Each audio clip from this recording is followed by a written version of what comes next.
अस्सलाम वालेकुम जी स्टूडेंट्स, क्या हाल है आपके। जिस तरह से आपसे वादा किया था, सर राना बिलाल हमारे साथ मौजूद हैं और हम ऐसे पे एक बड़ी बेहतरीन वीडियो पहले कर चुके हैं जिसमें हमने फुल लेंथ ऐसे पे डिस्कशन की है। अभी हम मज़ीद इसको कंटिन्यू कर रहे हैं।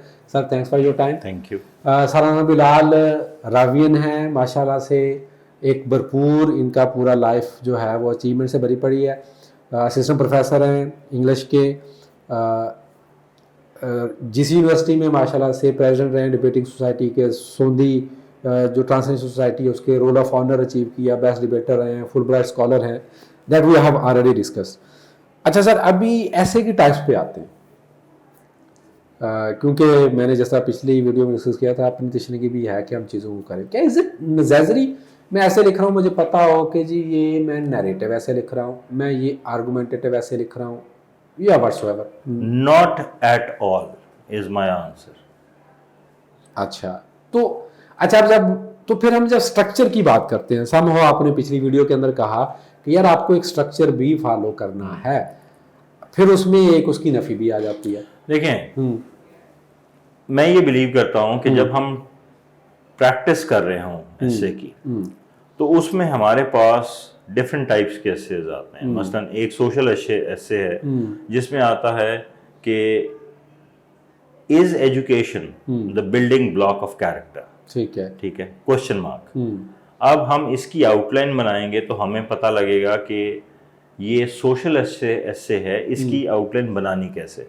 अब ये आया आर्गुमेंटेटिव है, आर्गुमेंटेटिव तो है, साफ नजर आ रहा है, लेकिन ये पता होना ये किस साल में पहले आर्गुमेंटेटिव ऐसे लिखे गए 1412 में, और ये वो, मेरा ख्याल है इससे ज़्यादा ज़रूरी है आप इस पे लिखें, किसी को चेक कराएं और सोल्यूशन। फिर आपको ऐसे आता है मिसाल के तौर पे जो आइडियाज़ वाले एसेस होते हैं जो हम ज़रा आमतौर पे कम करते हैं। Honour is a gift given by man to himself.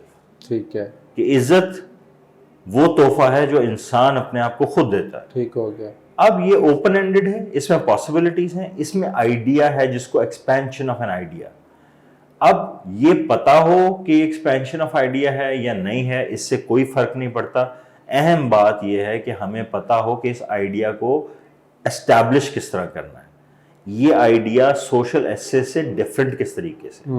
फिर बाज बिल्कुल स्ट्रेट एसेज आते हैं हमें, मुस्लिम उम्मा, प्रेजेंट एंड फ्यूचर। ठीक है, ठीक, इसको आपने जरा ज्यादा स्ट्रक्चर में लाके टैग करना है। तो हर ऐसे खुद बोल रहा होता है कि वो रिक्वायर क्या कर रहा है, उसको टैग करना सिर्फ एक एकेडमिक एक्सरसाइज है, और मेरे ख्याल में वो बिला वजह की एक्सरसाइज है, उसमें हमें नहीं पढ़ना चाहिए। वंडरफुल। अच्छा सर, मैं अक्सर स्टूडेंट्स को ये कहा करता हूँ, खुदा की तरफ से अल्लाह ताला ने इज़्ज़त दी, एक PMS किया, 2 CSSB किए, ऐसे कभी फेल नहीं हुआ। ठीक है, अच्छा उसमें मैं जो एक बेसिक चीज़ समझता हूँ कि मैंने ना टॉपिक हमेशा वो चूज़ किया जिसमें मुझे आता था, मतलब I was very much comfortable, because कि global warming is a fact or fiction, मेरे घर की मूली। ठीक है, Pakistan industrial resources foreign management, ठीक है, इसको मैंने कर लिया। क्वेश्चन मेरा सर ये है कि जब टॉपिक की सिलेक्शन हम करते हैं, और मेरा अपना एक ओपिनियन है कि हमारा ऐसे वहीं पे पास फेल हो जाता है। बहुत हद तक मैं आपकी बात से एग्री करता हूँ। देखें, आपने ऐसे ये नहीं सोच के करना कि इस वक्त ये ऐसे, मिसाल के तौर पे जिस तरह आजकल कोविड-19 कि ये तो सारे लिखेंगे, मैं कुछ डिफरेंट करूँ, मैं ये सवाल भी पूछना था आपसे। अब ये डिफरेंट वही डिफरेंट है जिस तरह पाकिस्तानी फिल्मों में जो भी फिल्म बनती है तो उसका डायरेक्टर आके कहता है कि ये मैं डिफरेंट फिल्म बना रहा हूँ। बिल्कुल सही है। मेरा ये ख्याल है कि जब आप डिफरेंट फिल्म बनाते हैं या डिफरेंट ऐसे लिखते हैं तो उसका रिजल्ट भी डिफरेंट हो सकता है। गुड हो गया। यानी कि आप वही बात कि जो आपको आता है आप उसमें कॉन्फिडेंटली उसको अप्रोच करें, और ये सोच के करें कि इस पे 80% लोगों ने लिखा है, मैंने भी इस पे लिखा है, तो मेरा बाकी लोगों से कंपैरिजन जो है वो आसान हो जाएगा एग्जामिनर के लिए, बजाय ये कि 80% लोगों ने लिखा, मेरा एक नया मजमून है, उसने सोचा कि देखूं तो सही इस पे क्या लिखा हुआ है। अब एक तो आप पहले उसमें कमजोर हैं, दूसरा एक अलहदा आपने ऐसे भी लिख लिया, तीसरा ये कि आपकी अंग्रेजी के भी मसाइल हैं, तो आप अपने लिए एक गड़ा खोद रहे हैं अगर आप ये वाली रविश इख्तियार कर रहे हैं। वंडरफुल। अच्छा सर, अब साइंस स्टूडेंट्स का एक बहुत बड़ा मसला है। मैं खुद साइंस स्टूडेंट था, साइंस पढ़ाता हूँ। हमारी जान जाती है दो तरह के एसेस को अटेम्प्ट करें। मैं उन साइंस स्टूडेंट्स को रिप्रेजेंट कर रहा हूँ यहाँ पे। ठीक है। एक तो जहाँ पे इज़म आता है, हमारी बला से जाने ह्यूमनिज्म क्या था, ठीक है। थोड़ा बहुत पता चल गया मार्क्सिज्म क्या है, सोशलिज्म क्या है, कैपिटलिज्म क्या है। तो मेरे टीचर ने तो मुझे कहा कि यार इन तरह के एसों को आपने टच नहीं करना। उन्होंने मेरा ख्याल है बहुत मुनासिब मशवरा दिया। ठीक है। अच्छा, दूसरा, अब well life throws lemon make lemonade, मुझे लगता है कि इसका मुझे अंडरस्टैंडिंग तो बहुत अच्छी है। 5-7 सफ़े भी लिख लूँगा मैं, लेकिन शायद 15-20 सफ़े ना लिख पाऊँ। ठीक है। अब जो साइंस के जो बच्चे हैं, आप बाज़ का ऐसा पेपर आता है कि उसमें कोई टॉपिक ही नहीं होता जो पॉलिटिक्स से हो या साइंस से हो या एनर्जी क्राइसिस, इस तरह के सारे टॉपिक ही आ जाए, लिटरेरी स्टेटमेंट्स। तो वहाँ पे वो क्या करें, लिटरेचर पे लिखने की वो अपनी स्किल कैसे डेवलप करें? देखें, अव्वल तो ये है कि मेरा ख्याल है एक दो तो ऐसे आ जाते हैं कि जिसपे हर कोई लिख सकता है। हर कोई का मतलब ये कि अगर किसी ने सोशल एसेस तैयार किए हैं 12-13, 3-4 उसने तैयार कर लिए हैं, ये आपकी CPAC पे कर लिया, एक आपका मुस्लिम उम्मा पे कर लिया, आपका इजराइल मिडिल ईस्ट पे कर लिया। ठीक है। 17-18 में से 1-2 आ जाएंगे आमतौर पर। ठीक है। चैलेंज ये होगा कि जो उसके साथ स्टेटमेंट होगी, क्या आप उसको डिसाइफर करके आगे चल सकते हो। अब फर्ज करें कि कोई ऐसा आ गया, कोई भी ऐसा ना आया और आपको लिखना पड़े ये इस तरह के कि if life throws lemons you can make lemonade out of it, तो उसके लिए भी पढ़ाने वाले जो हजरात हैं उन पे जिम्मेदारी ये आती है कि जब वो बाकी चीज़ों की प्रैक्टिस करवा रहे हों तो बच्चों को एज अ डिफेंस मैकेनिज्म ये जो आइडिया बेस्ड टॉपिक्स हैं इनको डी कोड करने और इनको एक्सप्लेन करने की स्किल्स वो प्रोवाइड करें, ये बता के कि इसको उसी वक्त इस्तेमाल करना है जब रास्ता कोई ना हो। गुड हो गया। ठीक है। और बाकी ये भी जितने हम समझते हैं इतने मुश्किल एसेस नहीं है। ऑब्वियसली वो राइटिंग आपकी प्रैक्टिस उसमें हो सकती है कि जितनी आपकी राइटिंग प्रैक्टिस होगी उससे आपकी वो चीज़ें बेहतर होती जाती हैं। अच्छा सर, ये तो हमारा हो गया जो हम लिटरेरी टॉपिक्स के मतलब हम बात कर रहे थे कि जो स्टूडेंट्स हैं। अच्छा, एंड पे अब जब बच्चे मेजर जो ऑब्वियसली बच्चों का कंसर्न होता है कंप्रीहेंशन का और ऐसे का ही, अब ये डिबेट हमारा पार्ट 2 आप कह सकते हैं कि हमारी वीडियो का चल रहा है। रीडिंग सोर्सेस, क्या कोई रिकमेंडेड रीडिंग सोर्सेज हैं कि जी ऐसे के लिए आपने कुछ स्पेसिफिक रीडिंग सोर्सेज करने हैं, या इन माय ओपिनियन कि आप जब पढ़ रहे हैं पाक affair, current affair, Islamic studies, science, pol science, IR, तो आपका ऐसे तैयार हो रहा है या स्पेसिफिकली भी आपको सर्टन रीडिंग्स? देखें, आपका बहुत रेलेवेंट सवाल है। पहली बात तो ये कि जो आप बाकी सारे सब्जेक्ट्स पढ़ रहे हैं, सोशल प्रॉब्लम्स आप पाकिस्तान अफेयर्स में भी पढ़ेंगे, फिलहाल करंट अफेयर्स में भी पढ़ेंगे, लेकिन करंट अफेयर्स में CPAC एक मुख्तलिफ तरीके से थोड़ा सा पढ़ा जाता है, साइंटिफिक तरीके से पढ़ा जाता है। यहाँ CPAC एक subjective student of that particular area उसके हिसाब से पढ़ा जाता है। तो आपको थोड़ा सा अपना एक तो लिखने का स्टाइल तब्दील करना पड़ेगा। ओपिनियनेटेड है, ऐसे जो है ये आपकी सब्जेक्टिव ओपिनियन मांग रहा है। ठीक है। करंट अफेयर्स आपकी सब्जेक्टिव ओपिनियन नहीं मांग रहा, वो आमतौर पे ऑब्जेक्टिव ओपिनियन मांग रहा है रिसर्चर्स की और उसकी, और ये सब पे अप्लाई होता है। इसके अलावा जब हम बात करते हैं रीडिंग्स की, कोई रीडिंग नहीं और दुनिया की हर किताब रीडिंग है। ठीक हो गया।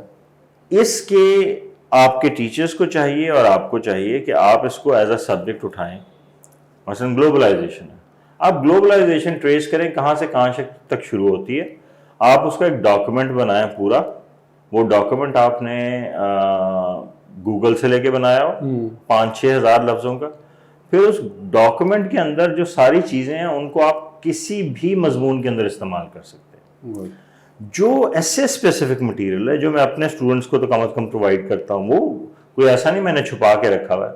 उस साल का बजट और उसकी figures, economic survey of Pakistan उसकी फिगर्स, उसके अलावा ग्लोबल ह्यूमन डेवलपमेंट रिपोर्ट की एक कॉपी, उसके अलावा यूनाइटेड नेशंस की रिपोर्ट्स की कॉपीज, और ये बहुत लंबी नहीं है, इनके इंडेक्स वगैरह जो दिए होते हैं, जो चार्ट दिए होते हैं, 15-20 पेजेस में आपको 300, 400, 500 वर्ड फैक्ट्स या सोर्सेस पाकिस्तान के बारे में और दुनिया के बारे में पता लग जाते हैं। तो उसके अलावा कोई मजीद चीजें ढूंढना चाहे तो ढूंढ ले। वंडरफुल। सो अगर आपने स्पेसिफिकली सोर्सेस ढूंढनी है तो वो स्पेसिफिक सोर्सेस डेटा की और स्टेटिस्टिक्स की हैं, कुछ कोटेशंस ढूंढ ले, बहुत ज्यादा नहीं, और जो 12-14 आप एसेस करें उनको इंडिपेंडेंट सोर्सेज से और गूगल से आप देखें। बहुत नई किताबें आप पढ़ने की जरूरत नहीं है। जिन लोगों ने किताबें पढ़ ली जिंदगी में वो बहुत अच्छा उन्होंने किया, उनको उसका फायदा होगा, लेकिन जिन्होंने नहीं पढ़ी वो आखिरी 4 महीने में बर्टन रसल, फ्रांसिस बेकन और शेक्सपियर पढ़ने पे ना लग जाएं। वो अपने काम की चीजें पढ़ें, वो सपोर्ट करेंगी ऐसे में भी, और उनको बाकी सारे चलो वंडरफुल हो गया। अच्छा सर, अब आपने डाटा की बात की, एक क्वेश्चन जो बहुत बच्चों को ना तंग कर रहा होता है, कुछ लोगों ने उनके दिमाग में डाला होता है कि जब ऐसे स्टार्ट करने ना तो बड़ी बेहतरीन सी कोटेशन शुरू में लिखनी है, और अंदर कोई 10, 12, 15। अब एक बच्चा वो कहता है यार मेरे से तो कोटेशन क्राइम ही नहीं होती, या एक बच्चा कहता है सब और डाटा ऑब्वियसली आपको पता होना चाहिए, इन माय ओपिनियन कि भी जीडीपी का रेट क्या चल रहा है, ठीक है, आपकी इंपोर्ट एक्सपोर्ट क्या चल रही है। अगर फिर इकोनॉमी पे ऐसे आपका आ जाता है, एजुकेशन पे आ जाता है, आपको literacy rate, higher education enrolment rate क्या है, ये वो मेजर फैक्ट्स आपको पता होने चाहिए, कहीं पे आप यूटिलाइज कर सकते हैं। लेकिन कितना का इस्तेमाल इनका होना चाहिए इसके अंदर, और कोटेशन भी बिल्कुल मुंह पे मारनी है माजरत से कि जी बिल्कुल शुरू में जनाब कोटेशन लिखनी है।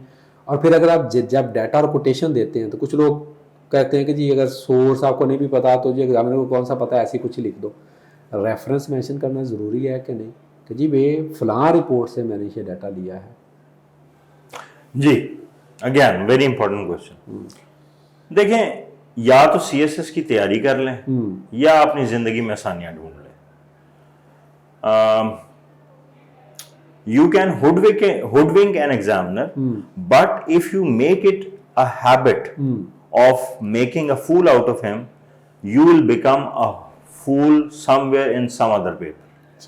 ये जो आप 200 या 300 स्टेटमेंट्स या फैक्ट्स, डेटा, रिसोर्सेज ले रहे हैं, ये सिर्फ ऐसे की नहीं है, ये आपके 1200 के 1200 पेपर्स मार्क्स में काम आएंगी, ये आपके इंटरव्यू तक में आपके साथ जाएंगी। वंडरफुल। मैं ये नहीं कह रहा कि कब्र में आपके साथ जाएंगी, अल्लाह करे कब्र में आपके सवाब आपके साथ जाएं।